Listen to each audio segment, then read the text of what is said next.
So we have multiple use case committees going on right now. One of them is the enhancing fuel data availability, right? This came up after the 2017 storm season, right? Harvey, Irma, Maria. Fuel shortage caused by Irma in Florida was a disaster. It was really hard. But anyway, there were a lot of people working the issue. There's a lot of overlap, a lot of miscommunication. So DHS asked us if we would form a committee to run a use case on what's the current best available data sources for both retail and commercial fuel. So we formed a committee. Okay, it's heavy private sector. We have fuel distributor associations. We have fuel companies. We have electric companies, telecom companies on there, and we have states on there. We have several states on the East Coast. So this community works to determine what's the problem, to define that in writing so we're all in agreement on what the problem is. That keeps us focused, that keeps us getting on rabbit trails, and also develops more use cases we can put on the parking lot, and we come back and stay focused on the number one problem. And then we define the impacts. That's the most interesting part of these committees is, okay, fuel's out. How does that affect you in the food sector? How does that affect you in the communications sector?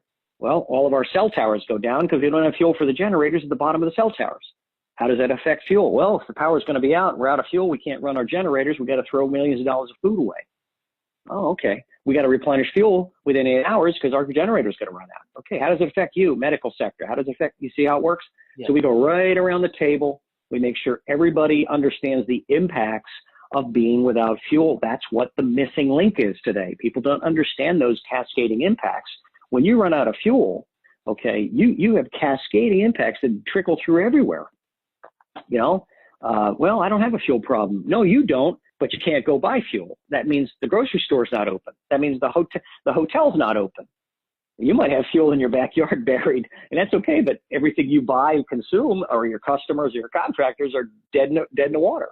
So it's understanding the impacts is really important. So this committee is looking at both retail and commercial fuel availability. They're working with Gas Buddy. They're on the committee. They're working with a number of fuel distributor folks by state, and they're working through it. They're not going to solve the problem. They're just working the issue continuously.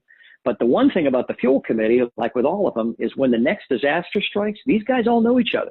They have each other's phone number. They'll convene a call, and they'll start coordinating. This is what didn't happen before, is creating a community of people that work together blue sky day to plan, to share information, to build trust, right? And they'll come to get, most of this is done on phone calls, but they'll do a workshop where they come together face to face, but they start building a trusted community.